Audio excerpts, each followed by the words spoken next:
he's meta, so there's that. I hate that.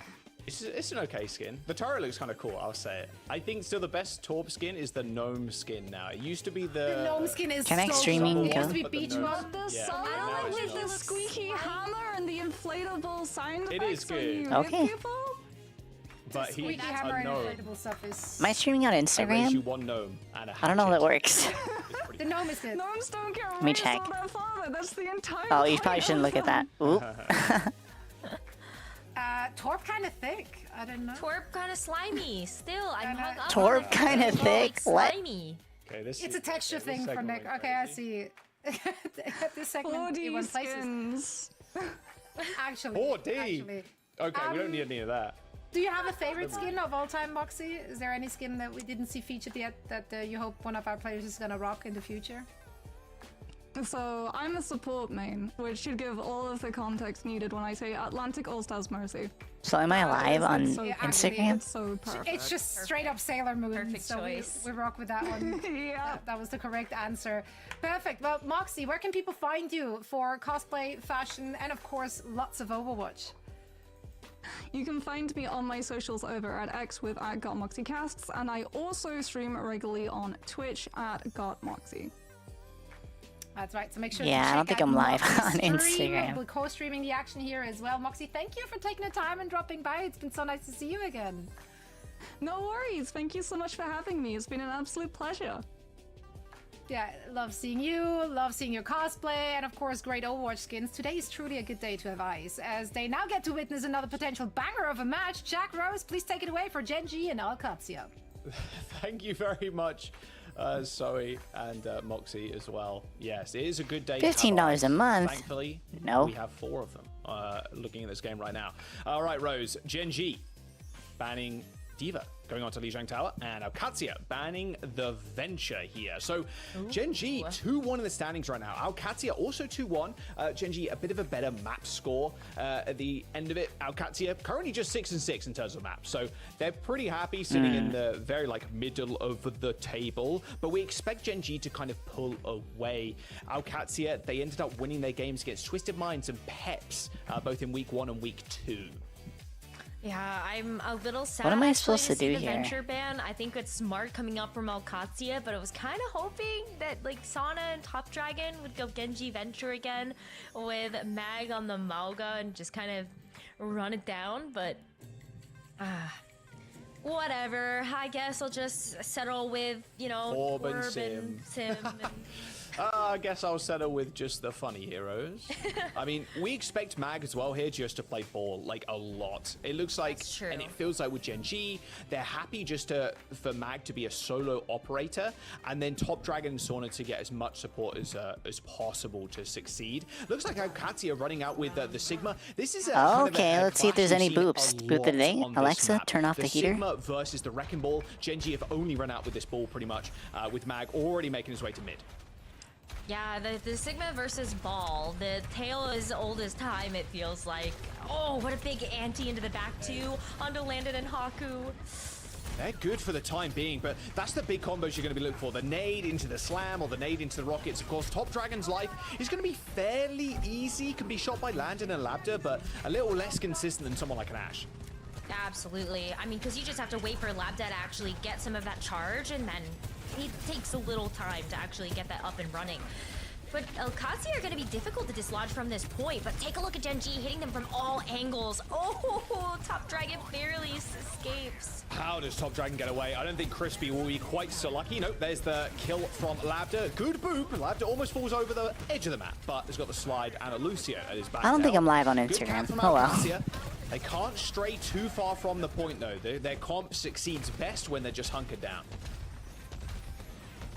Okay, still gonna take some time here for Genji to work up to some of these ults, but Top Dragon's very close now. Maybe Barrage and Nano. Oh, I think Genji is gonna win.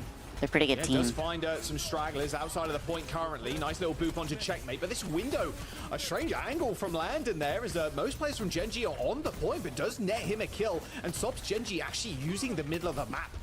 Labda does slide away once again from Sauna and Mag, and they're hunting Top Dragon, or at least trying. These kills are not coming through quickly for Genji.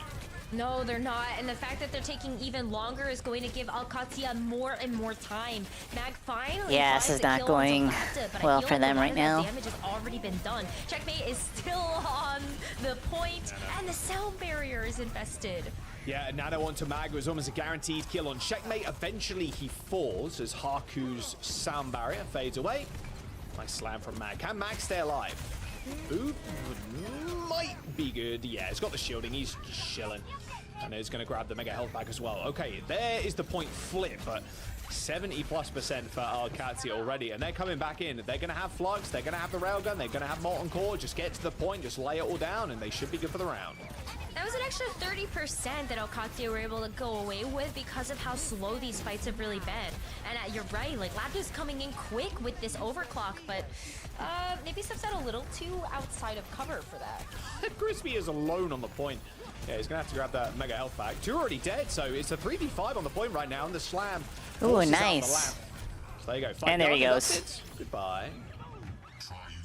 Mag's ball is like really good, actually. Lapta's playing hero rotation right now. I thought maybe we would get a chance to see the Pharah versus Pharah. But Also, I'm using a new streaming software today, so I have no idea how it's gonna go. And maybe even that Hinder Nade good to be able to stop Mag from getting the better of the backline.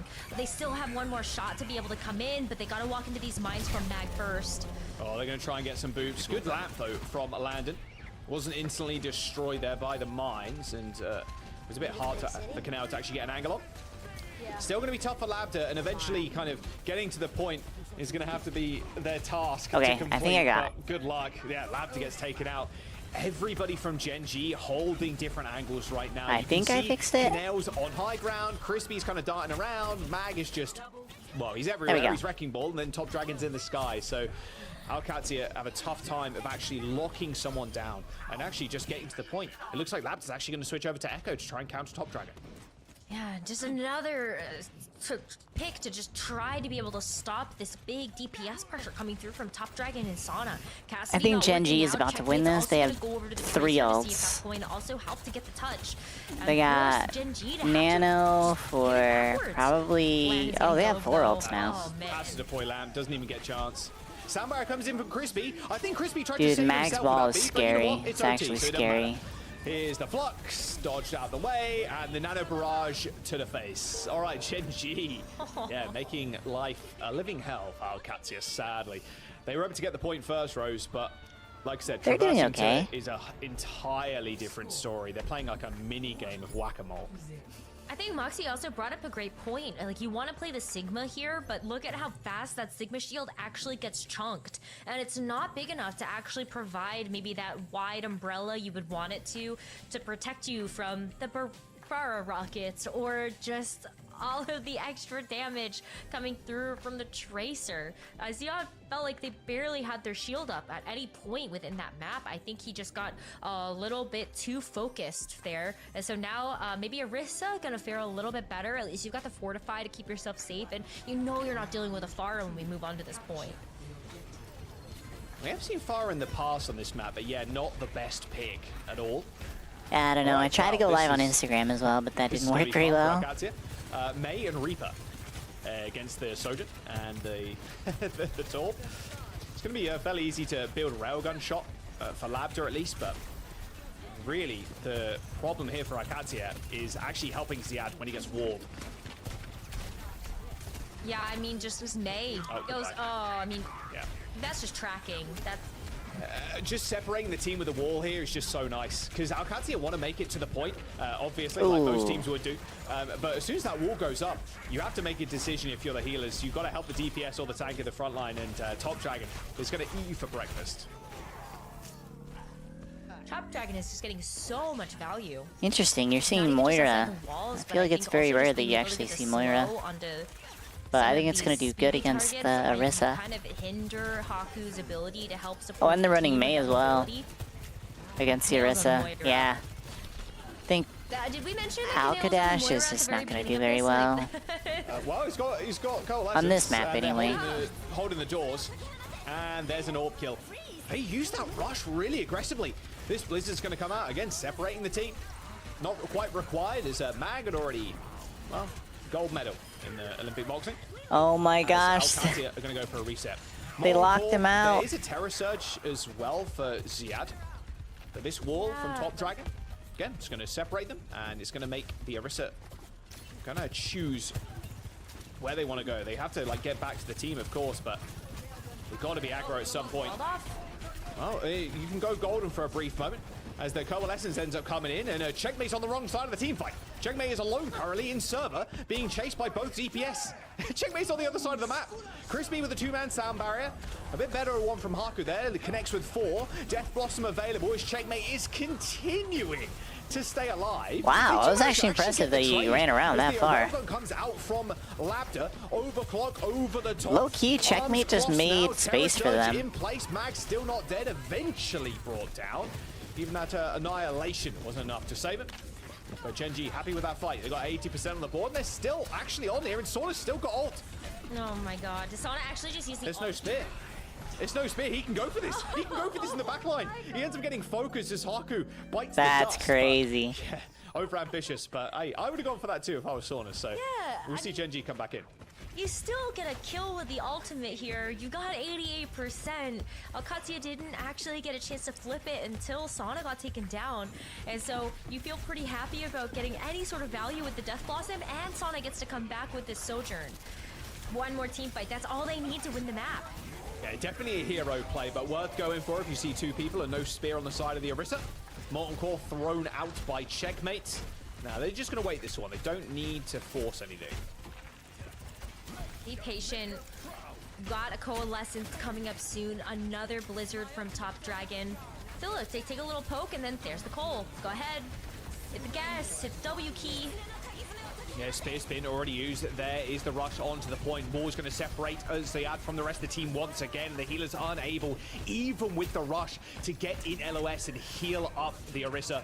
Pop the block for Top Dragon, and well, guess what? Blizzard, sound barrier. There's a whole lot of toggles for Gen G just to walk away with this one scot-free, and I'm not sure they even need to use them as Christy finds a double kill, and there's only one more person that can realistically get back, and it's Ziad. Looks like Landon's off to the side, but quickly dealt with by Top Dragon there. Ziad gets onto the point, but not quite in time to actually cause OT. As Gen G walk away with that one in a 2-0 on Lijiang Tower. We've seen everything at this point. Is there a support we haven't seen yet? We've seen Moira, Lucio, Baptiste, Alari, Zenyatta, Ana. Yeah, there's not Mercy. been a... We've seen Mercy. We've even seen Mercy, yeah. So we've seen every support hero over the last couple of weeks, yeah. It's a little bit of a shock coming into stage 1, but hey, I'm here for it. A little bit of variety is always nice. Yeah, exactly. Or a meta that's completely up in the air and no one knows what to pick, so they just pick comfort. We're gonna call it healthy. Looks good for Gen G so far, though. A 2-0 and just kind of rolling over this SigComp quite literally and figuratively. As that's a good boop right there. How good he is on that wrecking ball. Which is Mag so is scary on Wrecking the Ball. first match that we saw for Gen G versus Virtus Pro, it looked like the Wrecking Ball took almost a little too much time to actually set up, but now I think we all also know that Virtus Pro is actually just that good. So Mag, you play what you want. We're here for the Wrecking Ball. We're here for whatever you want to do. Checkmate made a good play sneaking into the back line on the other side of the map. Because he had the rest of the team like chase him and he didn't die for like a long time. The Torb, it's it was actually a pretty close game. I know it doesn't look like it if you look at the KD and deaths. Flexibility with Tom, but it actually was. Sauna. Their best heroes, you know, you're going into like things like Pharah, Echo, Genji, and then Sauna on the other side, like things like Tracer. So they're pretty well equipped to deal with what Alcatia are throwing at them currently. Of course, QLM's still on the bench for Alcatia. Checkmate and Labda are in for that map. As they go into their map pick. Suravasa, again, a lot of teams opting for Suravasa as a very early pick in terms of maps. So, yeah, Alcatia's pick, they go towards a ban. Again, you ban Mag Ball here. It's been target banned a lot over the last few series for Gen G, so that wouldn't shock me too much. You could also ban Top Dragon's Genji, but it feels like the ball was giving them the most trouble, at least on Night Market. Well, the problem though is that when we've actually seen Gen G play on Suravasa why isn't this before, working? They've won at least twice, and it's been with Mag on the Hazard, with Genji from Top Dragon, as well as the Tracer from Sauna. So even if you do end up banning out the ball, I think you could still be comfortable running the Hazard. And whatever else you want, I guess. And the viewers seem to be pretty confident in that decision too. Yeah, I think it's a pretty safe bet to say Gen G would take this series. OWCS, of course, they're doing fairly decently. Again, 2-1, same kind of scoreline. They did lose against Peps, and that was their loss. A big win for them was that Twisted Minds game, where Twisted Minds were trying to play this new, like, Sim and Torb, like, couldn't really find what the heck? They ended up taking a map off of OWCS en route, and eventually kind of like, okay, we're just going to run Sojourn, but OWCS already had that momentum and just kind of pushed on to the win. We do see a Pharah ban, actually. Why is everything just a black screen? Juno comes in for OWCS. Okay, so no Pharah for Top Dragon here. I do feel like Top Dragon has also been pretty deadly accurate with those rockets, and it's nice to know that you don't have to deal with that particular aerial support. But the Juno, I mean, you still run Lucio in a lot of these compositions. I guess it takes away from your ability to run like Juno Lucio if you wanted to have access to double speed, but Kaneo kind of hates playing Juno anyway, as we've seen from a lot of these matches. So what do you run? I'm like very Ana confused. Lucio? That seems fine. Gen G seemed very happy to be able to take a backline like that. Why is everything Especially dark? with Kaneo's Ana, like, it's pretty damn solid. Yeah. I think that would be a good option for Gen G. I think with the way OWCS like to play as well, it's... especially with Tread, I think they can flex into a lot. Tread's a good tank player, like historically has been good on a lot of different tank heroes, most notably for the Mauga last year. But there is an opportunity for him to go dive. He can match the Ram if he wants to. Kind of a mini. He's almost like a mini Hardy. I haven't had my screen on this entire time. From OWCS, but they my don't bad. end up bringing Tread in here. They're going to stick with Ziad, and Mag My is bad. obviously just going to lock Wrecking Ball. It seems like every map right now is good for the ball, and that's just kind of the shoe that Gen G want to slip into. And honestly, I'm down for it. Their backline and their DPS, they're very good mechanically, so they're going to be able to stay alive, and getting extra support from Canal and Crispy is good. They can go aggressive. They can make sure OWCS are only looking at Mag. This is a very good look for Gen G coming into the next couple of weeks, and we'll see if OWCS end up banning the Mag Wrecking Ball later down the line. Looks like Ziad's going for the D.Va though, so going to help stop Mag at least for a brief moment. Yeah, I think Okay, I figured it Wrecking out. Ball does We're make good, sense we're good, too, we're because good. if you're expecting Ziad to stay in the roster, Sorry the about D.Va that. is probably something you should I'm also using new expect to see software. I out of don't know Ziad. yet. And so now you do have a dive tank to match that sort of aggression you're going to see from OWCS. But the heroes for Gen G, the DPS heroes, are way more aggressive than what you're seeing. Oh for yeah, something like Mag's still on Labda. ball. Labda just That's has to not play good on for his them. angle, but it pays off right now. Yeah, Labda just has to be consistent with the railgun shots here, and he has to be quick building them and quick firing them off, as many as humanly possible. Because Gen G, like you said, their comp, especially with like Venture, like, good luck locking down the Venture. The Venture's just going to burrow if they're in trouble. The Trace is just going to run in, hit the recall, and the Mag's going to be rolling through people. So Gen G, they just focus Labda, and then OWCS just fall apart at the seams. Oh, yeah, like Top Dragon. I feel like they're going to be so spread out, though. It's going to be hard for their supports to build all...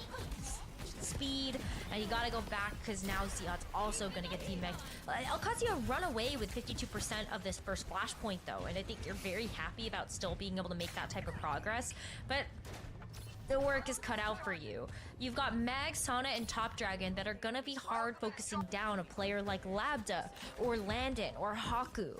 And if one of those pieces go down, especially if it's Labda, you just get rid of such a large source of your DPS. And Mag is waiting. He's like, I'm just gonna play Christmas Ornament up here, and surprise! Yeah, but he's still doing it. Well, there's the rush from both sides. The slam comes in. Landon has to TP away, so a good chance for maybe to jump on him. After though, dashes to the point. Both Kiriko's dead. Haku falls though to Top Dragon. A slide away from Labda, but no support. Zero support. The mine's in his way as well, so couldn't even get maybe Matrix by Ziad. And that is going to be point. They're going to try and stagger this baby D.Va as well, but Luckily for Ziad, there is still mines on the point. It's crazy that when you capture first point, you can only hold it to like 50%-ish. But then the second capper, like, they win the fight, and by the time the second fight is over, they're at least at 75. They've also been the only bastion of hope to actually get back to get a touch onto this point. And so OWCS have to back up. They have to start thinking about the next flashpoint ahead. It's going to be Gen.G capturing our first one in the middle, and now we go ahead and get over to Ruins to see who. Ooh, that was a good boot by the Lucio on the ball. OWCS do have 4 ultimates though for this flashpoint. It feels like a team fight that they should win. Mag's looking for people to I'm going in. Isn't he? Surely. Yeah. He's going to come in. Ooh, Molten Core on the point. Okay, that's one way to dissuade this comp. We'll see how much it actually impacts it. It looks like Haku was just picked off by Sauna. Yeah, this is... Ooh, they almost got Sauna. Yeah, there's just no way you win this fight. There's absolutely no way. If you look at everybody's POVs as well on the side of OWCS, like, you look at Labda, Checkmate, Landon, whoever, right? Look at how many directions they're looking at any one time. Mag is actually crazy. Not like, okay, hey, Grass Muncher. It's a front-to-back fight. We're looking at the front line, we're shooting them, we're trying to get a pick with the Sojourn, and it's like, no, Mag is in the back line. Kanale and Crispy are also trying to find like weird off angles, especially with Kiriko, who likes to play that way with the Tracer. Top Dragon's also burrowed underground, like, you know, trying to find gold down there, and that gold being kills. Sound Barrier ends up coming in for Gen.G. A Pulse Bomb thrown in, a little bit of damage onto Labda, but that's about it. Forced the Sound Barrier about Haku. They eventually unearth Top Dragon and find a kill, but Gen.G can still roll onto this point with Mines and Rush, and in fact, they're going to use that Rush to extend this fight a little bit longer. Landon in trouble, has got a rush of his own, but for the time being, Landon is alive. Eventually, a later rush is going to connect, but now the mines are going to provide quite a decent amount of cover for Gen.G, but it looks like OWCS are right underneath the nose of Mag. Cap the point. Yeah, but OWCS don't have a whole lot of legs to stand on again. Mag finds Labda and takes out again a huge source of DPS. And while OWCS have the flashpoint for now, how much longer? Ziad is starting to lose mech already. There's the TP, there's the Suzu. Landon is going to get dove on right now. As soon as those called out, you're dead. Landon actually scurries away, using that wall climb to get away from Mag. So actually surviving a lot longer than I initially anticipated, but the kill comes through regardless. Top Dragon now just focusing people as soon as they walk onto the point. A decent kill from Labda, but with a D-Mech and it being 99%. I mean, Rose, I hate to call it early, but Gen.G, they're going to 3-0 this map.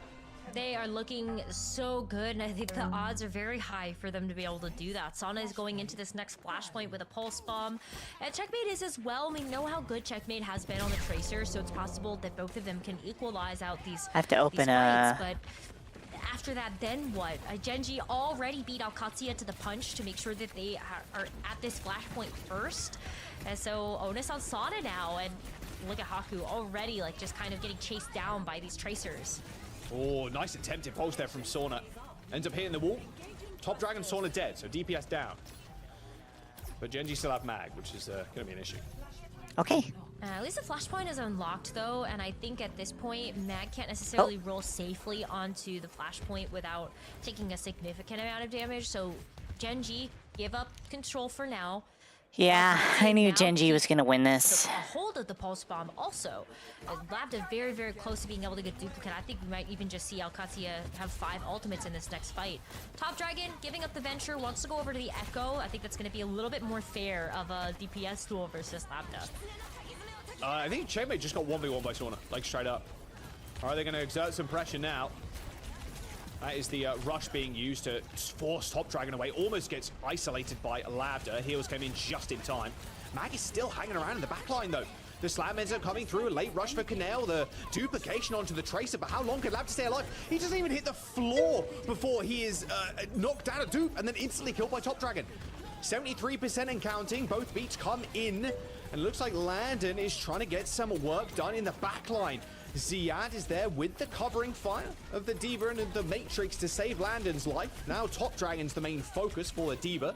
But Gen.G do end up capping, but Checkmate comes back. A point where it can be very easy to It is so blurry. Wrecking ball. A Mag is going to deploy the but it's at 1080. It it's not glitching, so. Katsuya come in with nothing. How do people commentate this? How do they process what's happening? I have no idea. I could never do that. I've thought about doing commentary, and people have told me that I'd be good at it because I like know a lot about the game. But do you even see what's happening? It's so fast. Like that was perfect, Suzu. And here comes the kill. Haku's going to have to be on his best goalkeeping behavior right now in order to save Landon, but he can't save him from Sorna, who's just been hunting him down over and over again. And Sorna comes up with another kill. That's both supports dead. Gen.G, they're on 90%. Katsuya might find the flip, but Max full HP and is rolling back in. Is this you commentating? No, Vane, it's not. How you doing? Wants to try to get this damage down, so maybe he can actually. I'm using a. Oh, there's 3 Lucios on the field. Yeah, I mean, maybe a bit of a safety duplication there to make sure he stays alive. Well, there is a rush available from Katsuya, but they've been desuited. Self-destruct's gonna come through, so okay. It's good for another life, but Checkmate's dead. A sound barrier from Katsuya. We're rooting for Genji or Gen.G, sorry. But by the way, count them out just yet, that being Gen.G. Legit. That's why game have just doing them dirty. Legit, but why prop have better game sense than 90% of the players? I don't know. I think the commentators themselves are like like maybe diamond. But yeah, they just know a lot more. But hey, you know what? Second touch from Katsuya. Yikes! I knew they were gonna win. Getting the match point. Can you guys let me know how the stream looks, by the way? I completely reset my PC to like empty last night, and then now I'm using a new streaming software. So let me know. Plus I'm streaming on YouTube now, today, as well. They are going to stick with this comp, I'd imagine. This is kind of what they've decided the meta for them is looks smooth? Alright, good. Mag on the Wrecking Ball. It's pretty cool software, so I saw a video about it, and I was like, you know what, I need to reset my PC, let me give this streaming stuff a try, because I was like getting bottlenecked on my storage, even though I like uninstalled a bunch of stuff. I don't know what's going on, so I actually usually reset my PC at the beginning of the year every year, like new year, new PC, new me, you know, and I forgot to do it, so I had to do it anyway. Making it look pretty easy on Surabasa.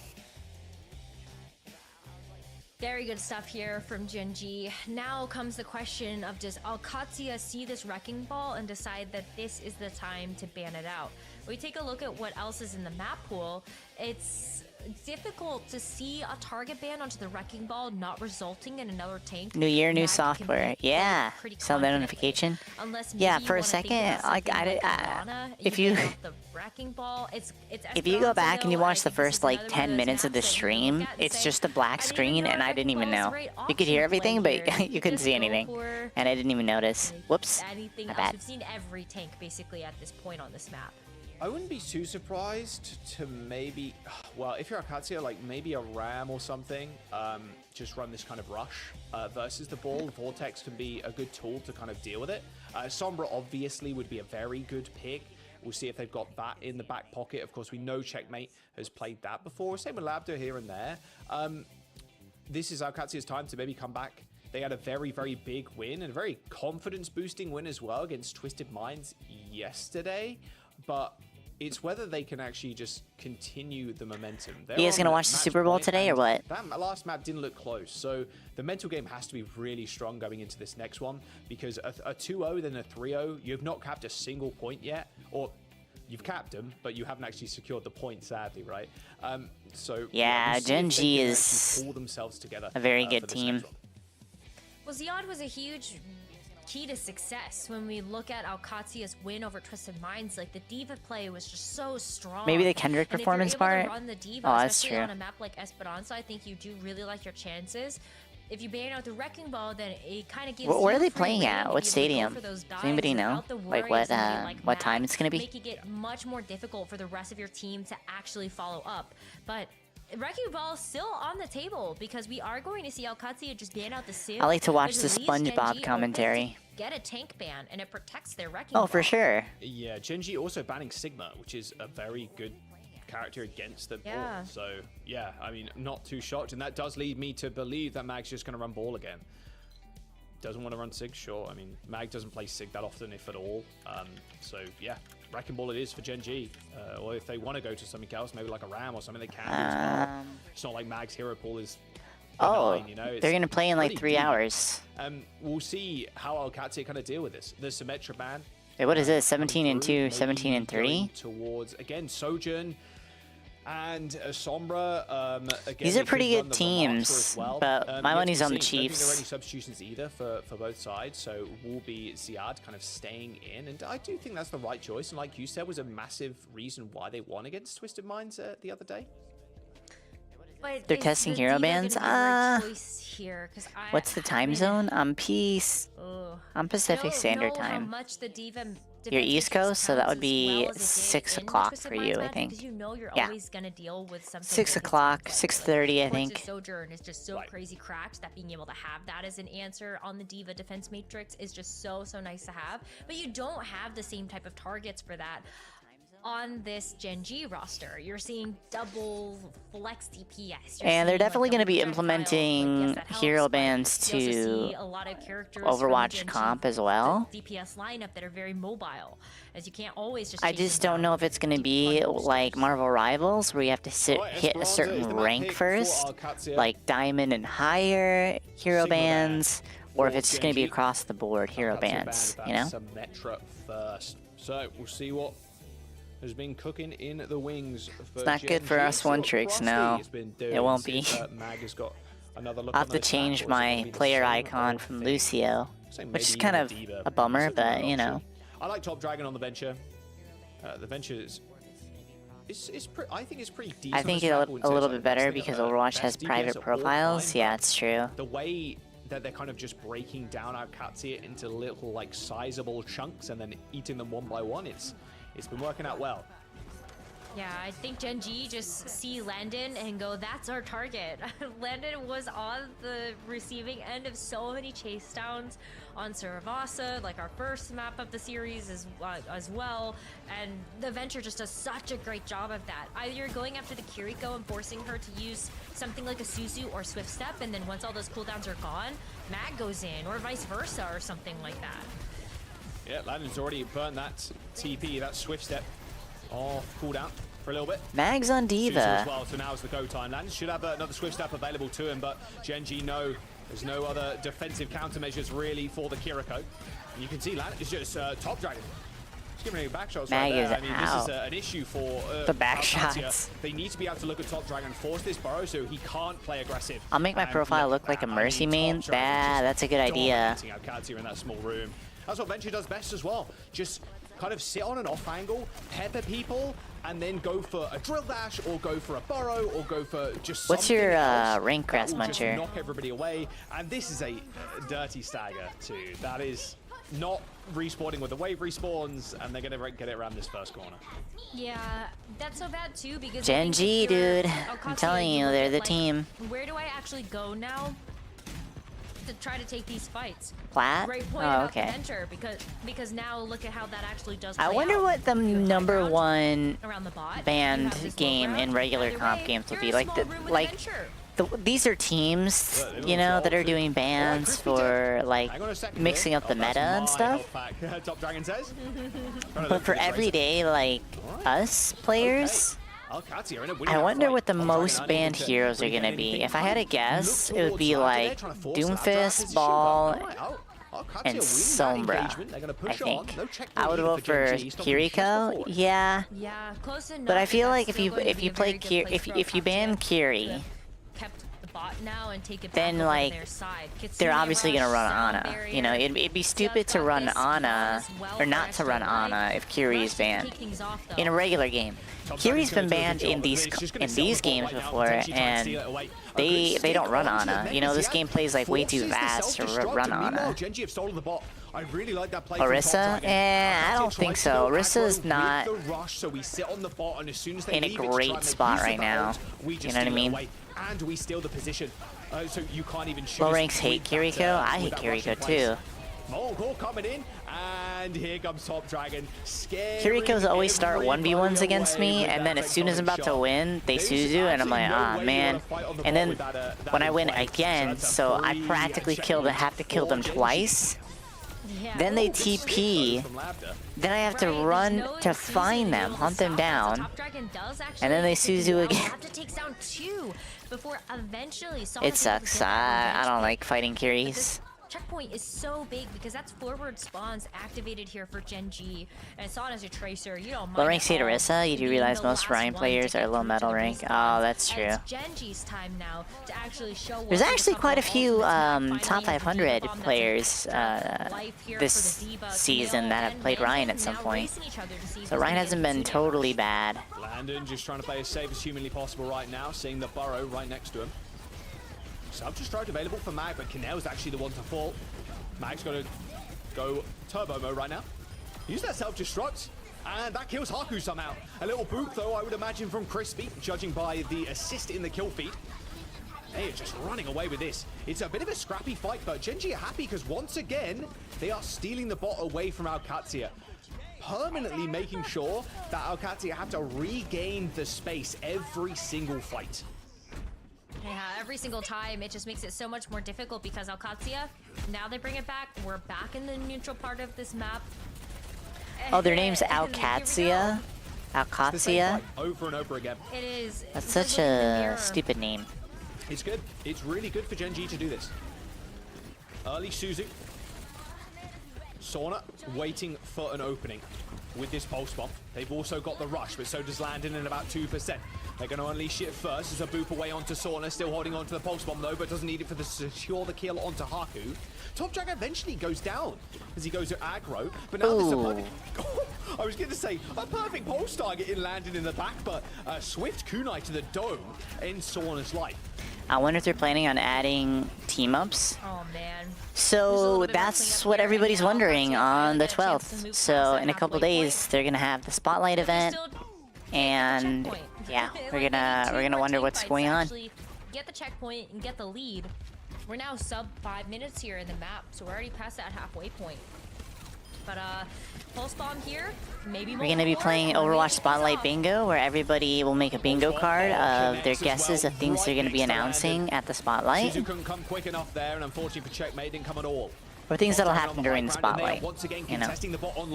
Because they're also bringing some big streamers on to test out live the things that they're changing.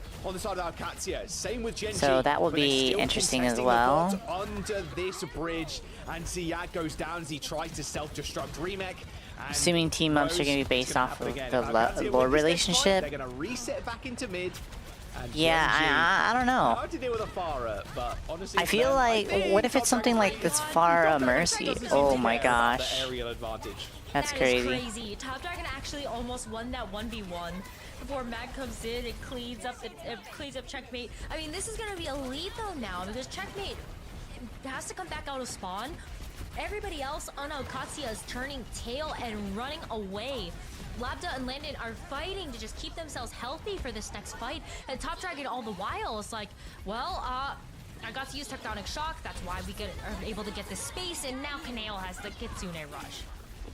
Checkmate, Top Dragon do end up trading. Both rushes on the point. Ziad's mech extremely low. Self-destruct for Mag to get the remake as Haku's carrying in a corner as Crispy takes full advantage of him being isolated. An extension of the lead for Gen G. There's 3 minutes to go. This is crazy. OWCS have got only the pulse bomb to their name. Lucio and Orisa are good friends, again, very so they might have a team up. I don't think it'll be anything like that. Also, so what if you just pull something, like you get around the corner, and then it's just an all-out scrap by the end, and no way, Labda just... If I had to guess, it's something that would already pre-exist in the game, like Pharah Mercy, Nano Blade. Being very greedy. Did that?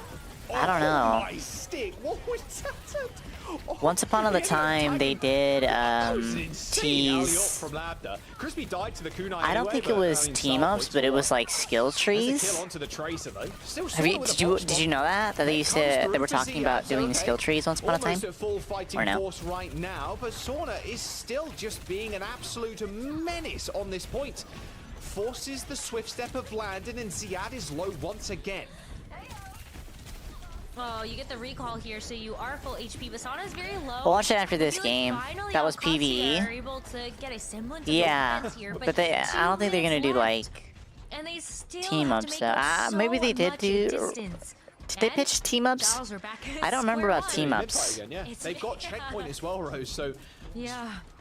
spawn close, run to the point, try and take high ground. But I specifically remember Mei was gonna turn into a giant That's the name of the game snowball, here. like turn into a wrecking ball essentially, And it's working for Gen G. with like turning into a giant Here comes the snowball. rush. But that never All right, happened. This should be the difference maker. However, Top Dragon is on the point.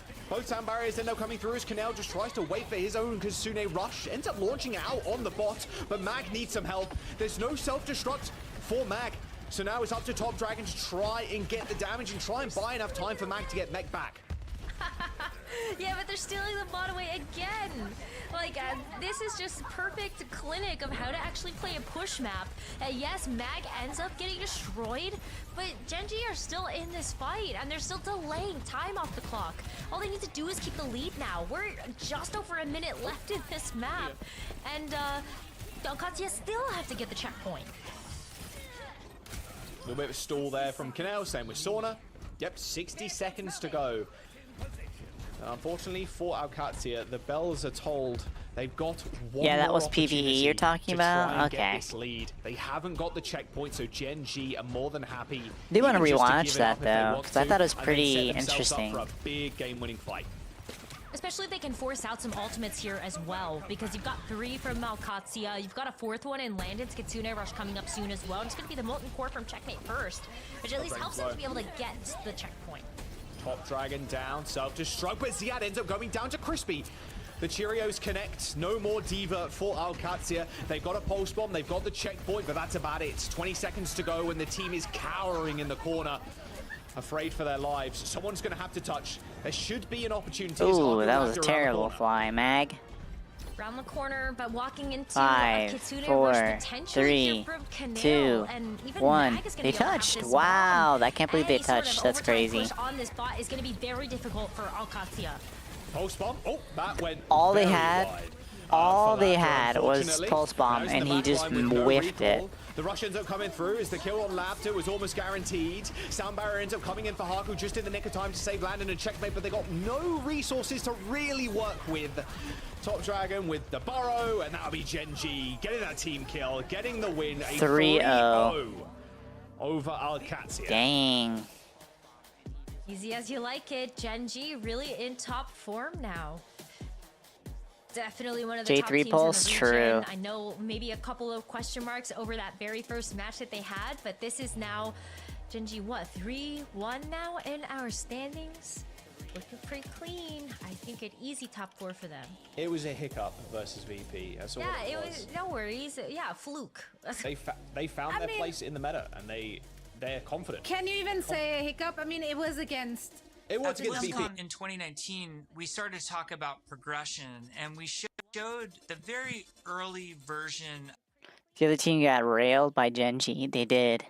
They had a better chance the first 2 games, but that last game, it wasn't even night and day. Of our talent system, which I think was really cool. We had that one talent where like Meg became the rolling snowball. See, look at that. Which was a That's big so hit. cool. We've really blown that system out. I'm real excited about talents. You can play the same hero in so many different ways. Now with the skill tree, you can have fun every night doing different things and kind of experimenting.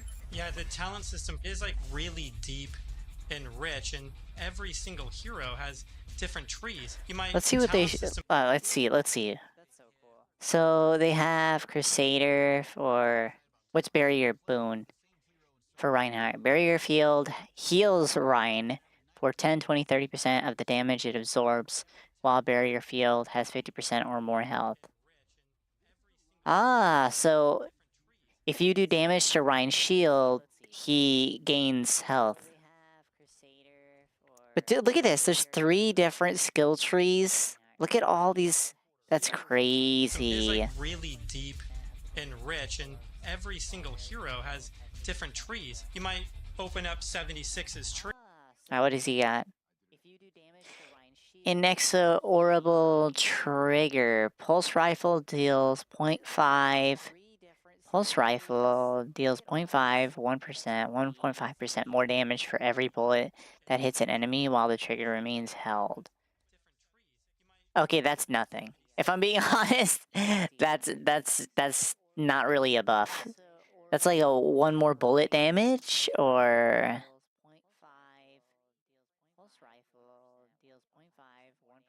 Is pulse rifle his right click or his left click? It's his right click, right? Okay, that's nothing. If I'm being honest, that's not really a buff. That's like a 1 more... Using Helix Rocket maintains a trigger hole. Okay, yeah, so literally his left click does like, if you're lucky, 1% more damage. That's crazy. Oh, here's another one. Damage dealt, tactical advantage. Damage dealt during tactical visor is increased by 5%. Damage dealt during visor. Okay, this is a big buff, actually. It's like you're a mini nano for yourself. You know what I mean? And picking new. Oh, and you can level them up. Oh, right. Target rich environment. I wonder if they're playing are gonna show Lucio's one. Hopefully that'd be kind of cool to see.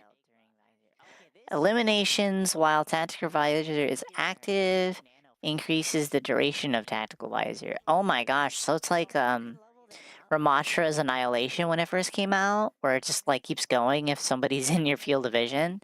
That's essentially what's going on here with soldiers. You're talent tree. to feel your hero change.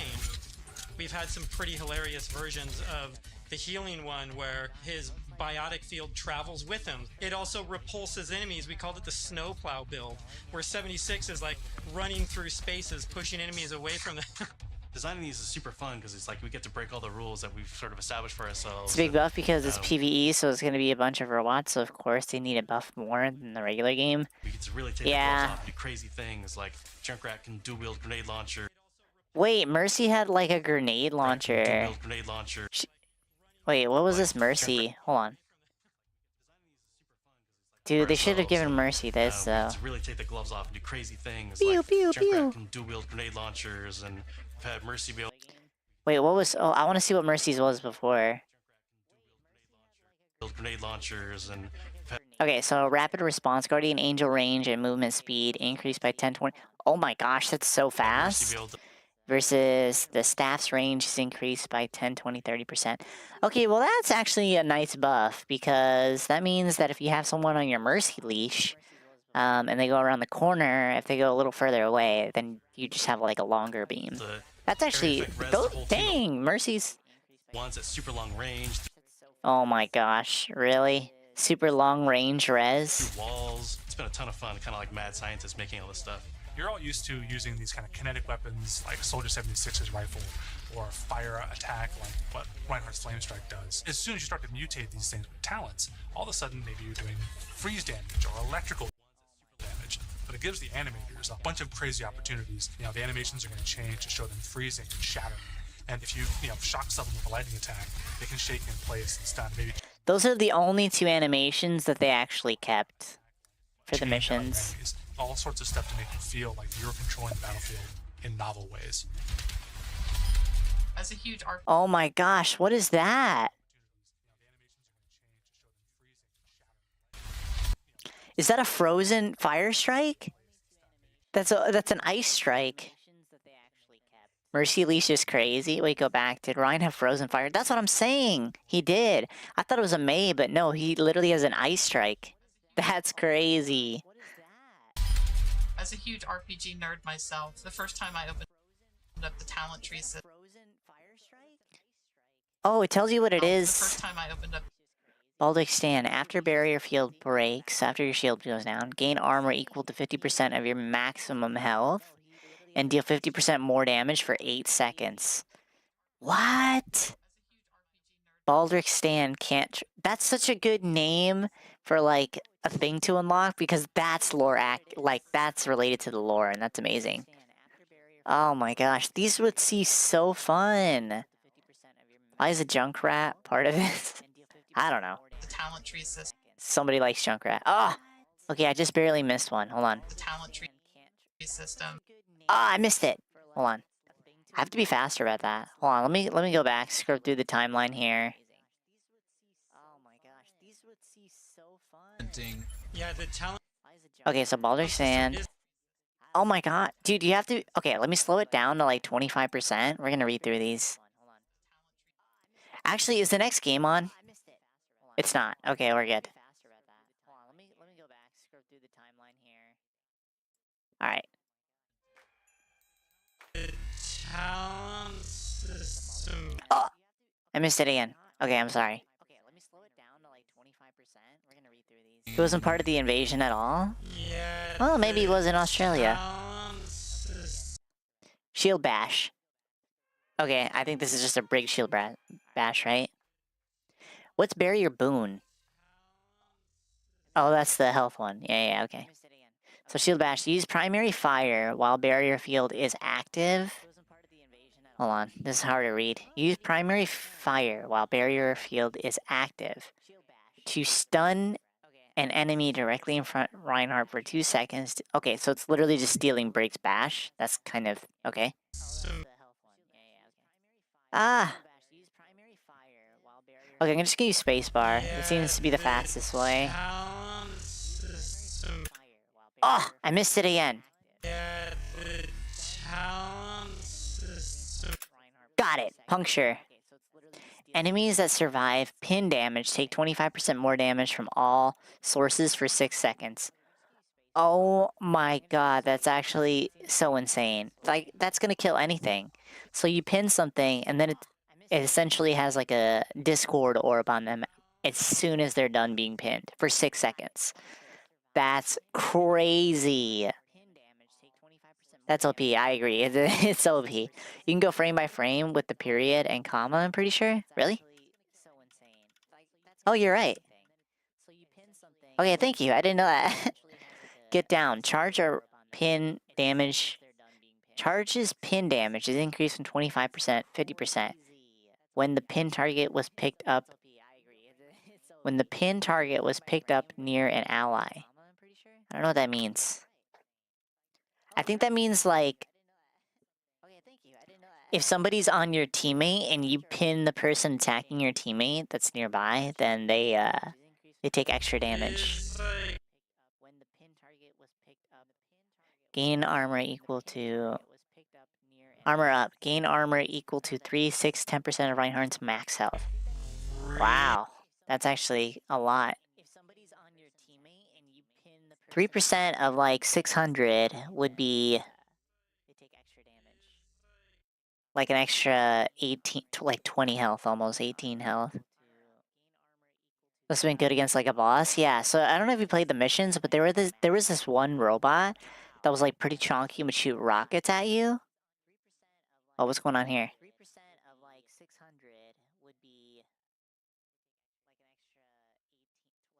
Oh, they're pitching the spotlight again. Cool. Whatever it is, we have no idea.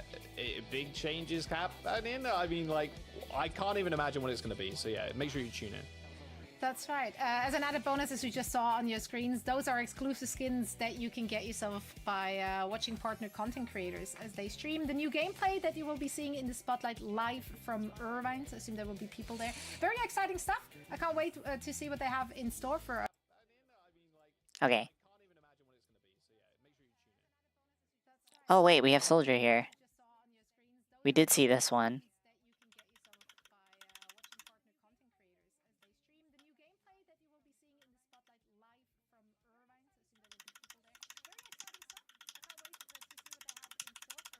I'm just pressing this button so much. Oh wait, we have Soldier here. We did see this one. Sorry if you're hearing my echo. Delayed.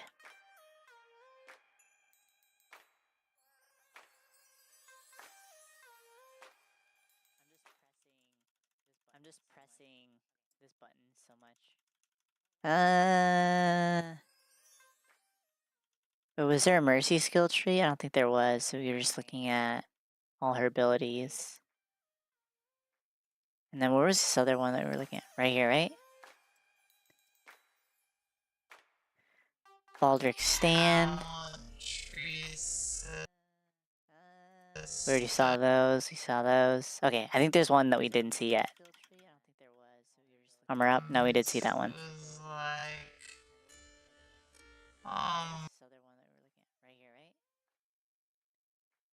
All armor. Convert 25, 50, and 70% of Reinhardt's health into armor. That's... I don't think that's good against PvE, but it'd be good against PvP, because that means you're less sustainable for, like... What's it called? Like anti-heal? Which is good. Oh my gosh. Fractured. Enemies take 10%, 20% more damage from all sources, while knocked down by Earth Shatter. That's good. The names are good too. I don't know why they ditched this. Like, it's not only cool abilities for Reinhardt, a beloved hero that sucks ass in Overwatch 2, but the names for the abilities are also really good. Like, actually. Was it the final boss for the Rio mission? No, that's the, like, Rhino. I'm talking about, like... I think the first time you see the boss that I'm talking about on the Rio is, like, halfway. When you're about to get on the ship to go on the big ship. When they pick you up on the beach. That's what I'm talking about.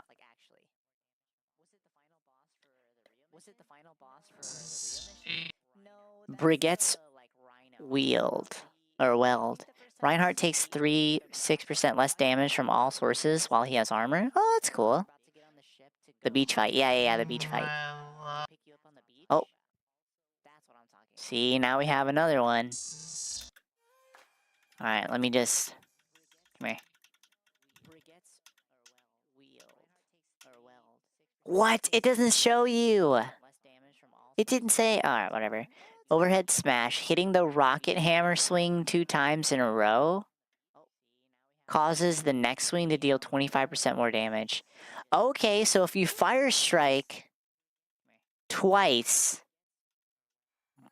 in a row, then your next swing does more damage. That's cool. Icy Pains. Charge deals 150% more pin damage to frozen enemies and keeps enemies frozen while they're pinned. Okay, so if Mei freezes somebody, then you charge it does extra damage. Keeps enemies frozen while they're pinned. And then they're still frozen again. See, so I don't think it is like relationship-wise, you know? Because this is specifically like Mei's the only hero that can freeze, unless, you know, other heroes eventually have their own skill trees and they can freeze people too. But this is assuming this is a Ryan and Mei team-up. And if you remember the cinematic of like Overwatch 2 being announced, Ryan and Mei have never met before, so they don't even have a substantially good relationship. But there was a couple of them in here with Brig, like the Shield Bash. I'm pretty sure this is Brig related because it's got the lion on there, and something else was Brig related as well. They had made the ability for Ryan to be abilities to charge and have a shield up. Easy. That's an easy pick. True. Okay, the next game's on in 3 minutes. I think we're almost done. Language, like, and just want a plan, and I want to see, like, where do I want to invest, and how am I going to... They're frozen! So he does have a freezing freezing strike as well. Like, yes, oh my, exactly. Like, Tracer gets to do what? Yeah. And then you start working and kind of Well, playing. does Tracer get to do what? Tell me. Oh, it's so fun. I miss Jeff. They're frozen. So he does have a freezing strike as well.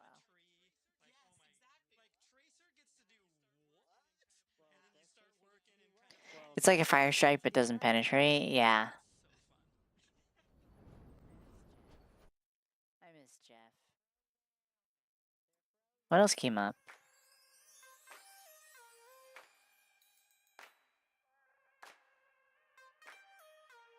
What is making that sound?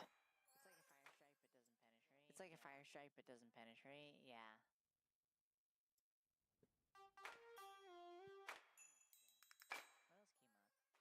What else came up?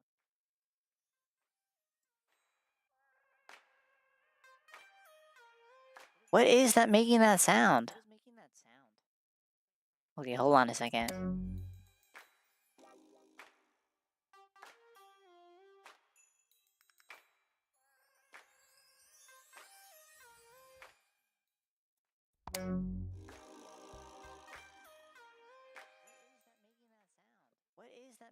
The clapping noise? Yeah, I don't know what's doing that. It's driving me crazy.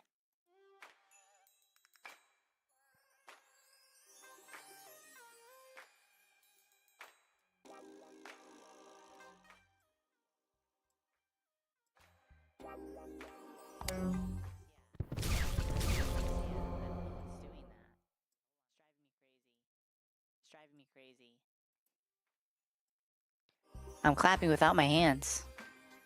I think it's my browser. It's like playing music in the background.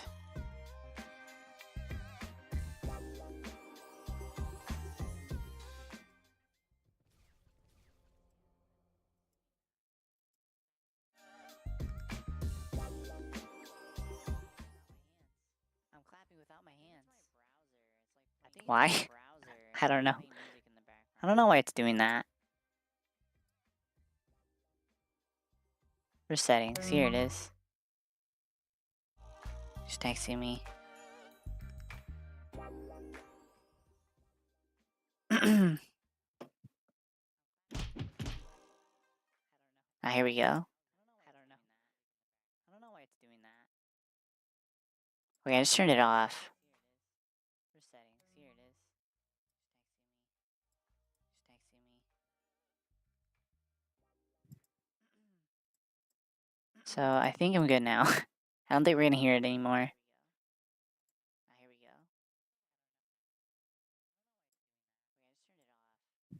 Okay, I just turned it off.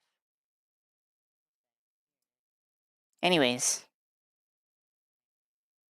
Perfect timing. Excuse me? What did I just see?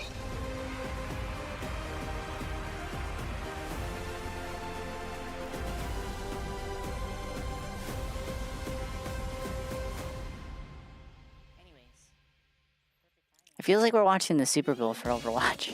What's good, friends? Welcome back. Let's finish our last day of week 2 strong with 2 exciting NA matches, which of course require. Oh no, very not the exciting mystery NA link. Casters, such as I Matt gotcha. Banks, Guy Morello, and Mitch. What are you wearing? Is that snake skin? Is that snake The skin? animals coming out I was today. down under briefly, and I did find a big enough knife to, get myself a new shirt. So that croc didn't know what hit it. The way you just said knife, though. Yeah. Knife. No, go for Knife. knife. Yeah. Knife. No, he's Nice. Yeah, no, He's a nice, no, nice knife. Yeah, he's done. I got him in the death roll, gave him a bit of 1-2 as your father, and yeah, she was all over. I have no clue what you just said, but let's take a look at the standings to Very glance over it Australian. all. That was very Australian. But Matt, as an honorable Australian yourself, you An understand every honorable, word. an honorary, honorary, yes. You both, actually. It's not mutually. Yeah, I'm waiting for Matt to buzz. Matt talks to his wife in literal Australian dialect, by the way, because she's Aussie, and he's How is he not? when he talks. How is he not divorced?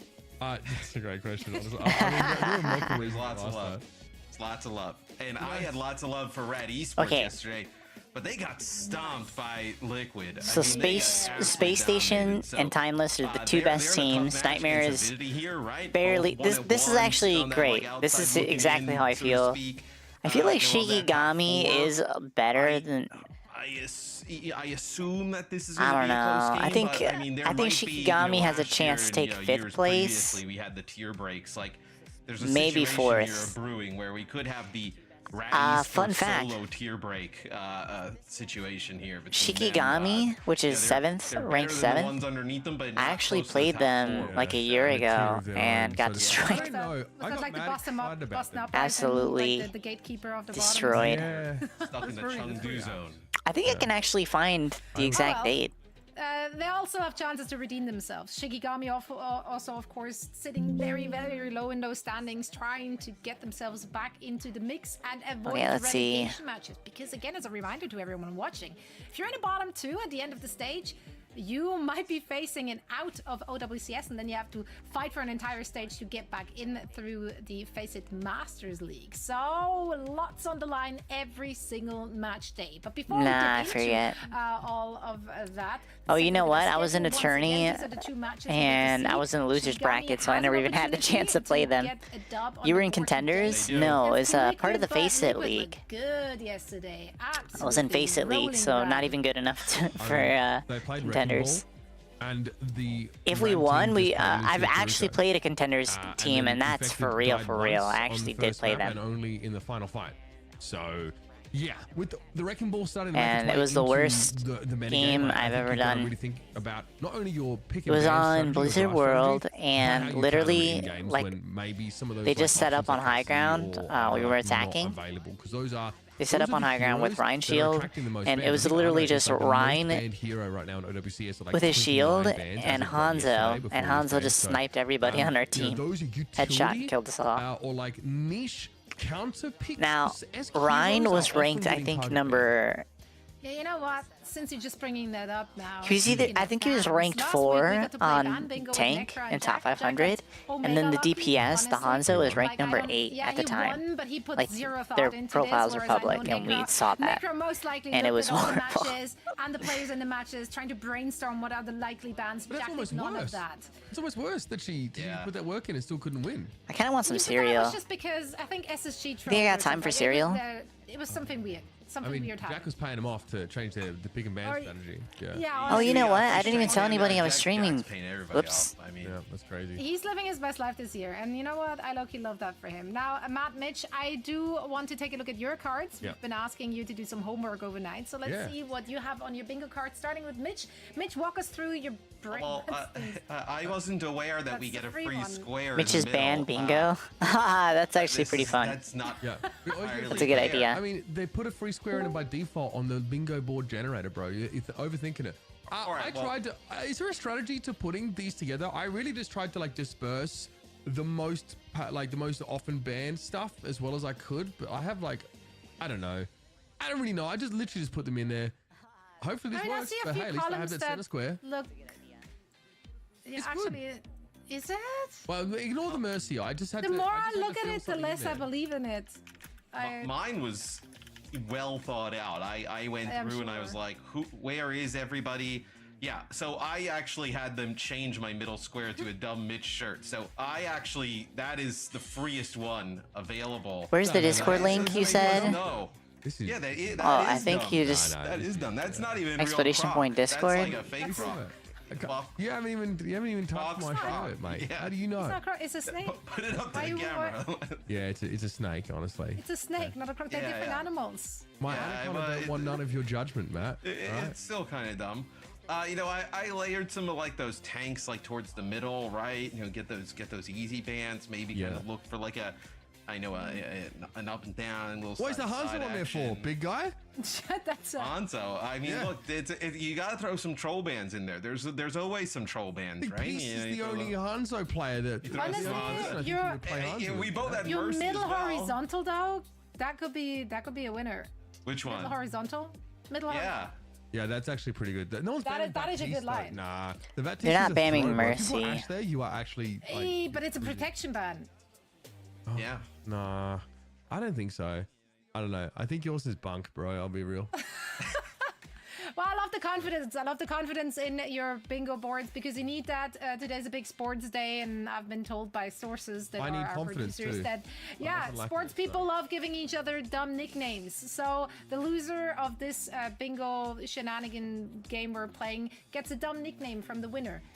Oh, yeah. I've got one from It's going to be good. Let's dive into our first match here. Yeah. Okay. Let's.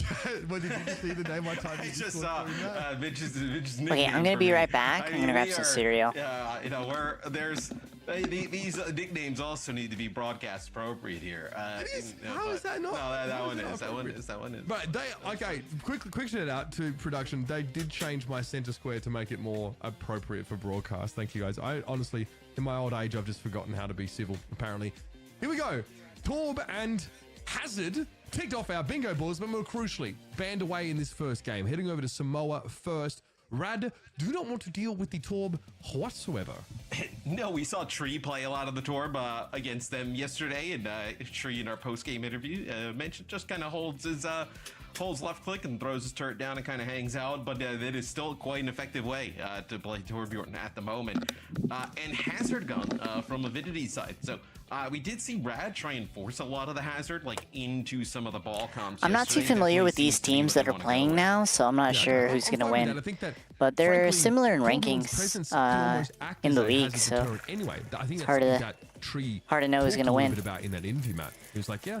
I guess we'll just vote for the underdog, huh? Ends up being out in the open, and there's this free damage coming in from the Torb, and he tries to dive into backlines, and there's an extra bit of defensive architecture there. We'll see how that plays out later in the series, but we know Painkiller does not want to play anything that approximates a dive. He doesn't want to play that. So Painkiller is sitting on the Junker Queen, the Ramatra. No surprise to see that here. I doubt Avidity go with the Winston here, but it would be a ton of fun. I do think it can be effective, of course, but just wants to play around this Ramatra. Well, NA being the vibe region, right? Because it's tons of fun. They're definitely going to do it. Oh yeah, vibes here. It looks like they actually will end up playing the Winston here off the rip. So, interesting enough that there's the Winston with no Ana, right? Typically, we see the. This is their first North American game with the Winston in the mix now. Because we were in the European League until now. Like so close together, so they opt for Akiri. I also think that Winston is very good against the sim, so Rad don't want to mess with that anyway. We don't see those sort of old comms. Zomba gets taken down first here. Chronic was ridiculous, I think, on a couple of occasions, especially that Widowmaker on Dorado yesterday. Yeah. Incredibly sharp, great awareness, preempted a lot of stuff that just yielded free kills. So I would be afraid of this Sojourn's presence if I'm Avidity, and Zomba is gonna have to respect this pick. I mean, Chronic was really, like, I would say, one of the only bright spots yesterday for Rad Esports, right? With the play on the Widow. At times in the series, which was pretty tough versus Team Liquid, is now this is going to be Avidity, right? How do you actually get this Winston into position? The last time we saw Pella kind of fall over instantly, I know they also lose Zomba at the start, so we'll see if they can get this Winston into position. But you see Mitch just kind of using those leaps to like get underneath the point, right? Force this Ramatra down. That's what they're trying to get. I don't love the fact that Pella is trying to create a bit of space up on those stairs, but eventually has to fall back. Not a lot of backline pressure here, but Wibe able to put enough down on Painkiller at least to take down the tank of Avidity. Chronic has the mobility to keep Pella at arm's length for most, if not all, of this round, so they are free to go to work with this rail. The variance, I suppose, is in whether or not there's enough connections here from Chronic if they lose their tank again, but here's a sound barrier from Lep. Okay, just in time, Chronic's able to benefit from it. It takes a while to radiate out to the Sombra, but that was enough. The pressure was definitely starting to mount here for the hit scan player of Rad Esports, and now it's a matter of retaking the point after taking Pella out of the game. Avidity does flip, so when they are playing the Winston, they get down to the low portion of the point, and the Ramatra they actually don't bring down to contest it. That'll be a stick there from Zomba, but doesn't result in a kill. It's going to be, I believe, just onto Painkiller, just kind of eats it as now they bring in a Maga-based composition. So this is going to be able to just get onto the point, right? Where they don't want to bring that Ramatra I think Rad down, right? Esports has a better composition. We'll say that. Maga is able to just kind of just stand firm up on that high ground, make it very difficult to dislodge, and then also can get pretty quickly back to the high ground. Better shield pressure as well than Ramatra generally can generate. Ramatra kind of ignores them a lot of the time with the punches, but Malcolm will shred them pretty quickly, giving Pella a much smaller window. The rescue crew for Z's there was a little bit late, and the stomp from doesn't connect. Pella's actually able to juke that by jumping over it, so now King's Blade would have to have been the answer, but Nenwa actually just slaps him down. Great start to the fight here, and Pella, well aware of the pitfalls and challenges of taking on this Malga comp, circumvent them very well. Really nice use of the primal there from Pella. That's the orbital ray gone, and they end up using King's Blade. You don't even need a beat on the other side to deal with it. He falls right away. So huge fight win there for Avidity, giving themselves a chance to kind of battle back into this, right? Huge advantage here in this next fight with the overclock and their beat. I think I've actually heard of Painkiller, but he might be the only one. Overclock here for Chronic. Hasn't had a big pick. like we've seen in those the first two fights, first fighting Zomba, then Pella, respectively. This will at least force Avidity onto the low ground around this corner. Painkiller needs to make use of this space, but right now, Rad are just using it to try and take the point. Nenwai goes forward. Sound Barrier allows Avidity to get a bit more aggressive, and they do descend upon left. That's the Lucio out of the picture for Rad. And a fight that they try and start off with an overclock falls flat. It's now going to be an even game. Well, Avidity did a great job there, Mitch. I mean, they see the overclock that comes out from Chronic, and they don't end up beating right away. They're in no real threat of losing anybody because they're playing like far back around that corner by the point. And then they end up using the sound barrier a little bit later towards the end of the overclock and pushing on up right into Rad Esports. They take out Lep. That allows them to hold on to the point here going into OT. King tickled there a little bit by some of that long-range pressure from Pella. No pulse bomb connect there from Zomba. Wild has to go to work now with that overclocking. Yep, CZs. It's an easy pickup. Zomba also had the same idea. Both of them descending upon that Kiriko instantly. Lepto can cover the absence of a healer with a sound barrier for a time, but eventually that cardiac overdrive is going to be an issue in terms of it running out. Painkiller eventually is going to be brought down, and Nvidia have had extreme control of this game since like the second Wow, frame. they flipped it back. And that is a sound barrier I'm used sure by Rad there was towards just the end, trying gonna to keep some take players it up. with But Maga. stuffed on the other side for Avidity with an orbital raid. The orbital raid just so difficult, regardless of kind of what you combo with it to fight around on the point. So Avidity, they battle back there, Mitch, right? And Rad Esports, they get control of the point right off the rip. And it was really like Chronic taking out Zomba right off the rip. But then after that, Avidity Ooh, played now they're really running well. Ana. I mean, yeah, again, playing this Winston comp against the Mauga. I do think Beach has, more ways to work around the Mauga and, abuse his maybe lack of verticality to some degree. Rad thought the switch off the Ramatra would give them a little bit more equity in that head-to-head. They might have to face a similar decision here because Painkiller is going to be Omega mobility crept by Pella. I wonder yesterday if you're Avidity, right? Maybe you feel like you can't play the ball, but maybe you actually kind of realize like, hey, there is an ability to dive and play fast against this Rad Esports team that they are not reacting to well at the moment, right? Playing Winston, you haven't seen a ton of Winston outside of like what Dorado, you think, right? But right in Numbani, but here, and you're able to make the Winston work, and you're also create chaos in the back line as Pella going, look at that, I mean, just pushes those supports so far out as Painkiller gets extremely low. Yeah, it's really hard for Aziz, I think, to draw a bead properly on Painkiller. They have to wrap around the corner. You can see the Juno off in the distance, but there's just no help. At least the damage on towards Pella offers some reprisal here for Rad, but they've lost two. There's just no work to be done on this point right now. And I wonder, and I'd love if that's the case actually, Matt, if they've watched this, they've seen Rad so aggressively ban out these dive enablers, realizing that they can really punish them with it. We saw from Pella's POV, right? Leaps up towards the supports. They have to like kind of rotate all the way around. But when they rotate all the way around, at that time they're playing the Juno, right? There's no line of sight onto Painkiller, and he's playing Ramatra, like doesn't have like great personal survivability. And they just end up killing basically the Ramatra on the point. He has to like rotate all the way out, trying to get in the spot where he can get that line of sight.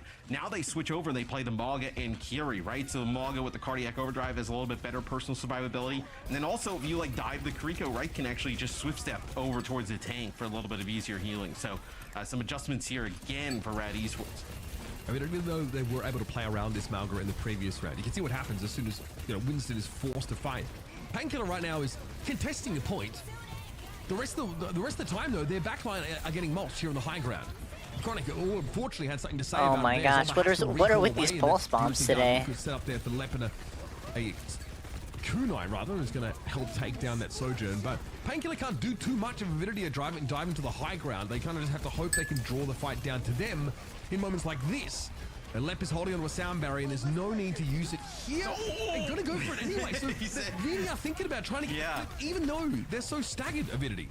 Right, you can just kind of extend this fight for so long, right? I think Rad Esports, the idea there is maybe using that beat and then getting aggressive, right? And trying to actually get these players off of the point. But you see Nenwai just still lurking on the point. They're going to invest the Kitsune Rush into this, Mitch, as well, because they're not able to get these players off the point, at least at the moment. And they thought it was final fight territory. And, for Avidity, they're going to get this into OT. So Rad Esports need to use both support ults to get the last, to try and, get them off here. But it's going to be Avidity getting another, 20+% out of that. So Avidity I mean, that's huge, right? Gives you a big advantage in terms of building up towards that next round of support ults.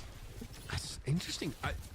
Unless someone is calling to left to beat to save someone there, that sound barrier is a little early. And in fact, it's right in like a 4 versus 2 or 3 as Avidity is streaming onto the point. Yeah, I think the Lucy will be just like 3 seconds too early. Loses out on some efficiency. That's nicely done from Wab though. Again, control that high ground. Avidity already starting to go to work. Pella does not have to stay around for this. They have a primal rage, so they do have to stay around. Excuse me, it's a cage fight. So Pella can eventually jump away. I think it's well worth using the primal. They've already flipped the point back now, and Rad have to find a way in. Ziz is on the way back into the fight, but they've now lost Painkillers. A paltry 1 HP. 1. Getting healed up, no one looking at the Sojourn. Eventually, though, Chronic is dealt with. I like how they got J3 as their coaches. Seems like it with these tracer bombs. Yikes. Good money after bad.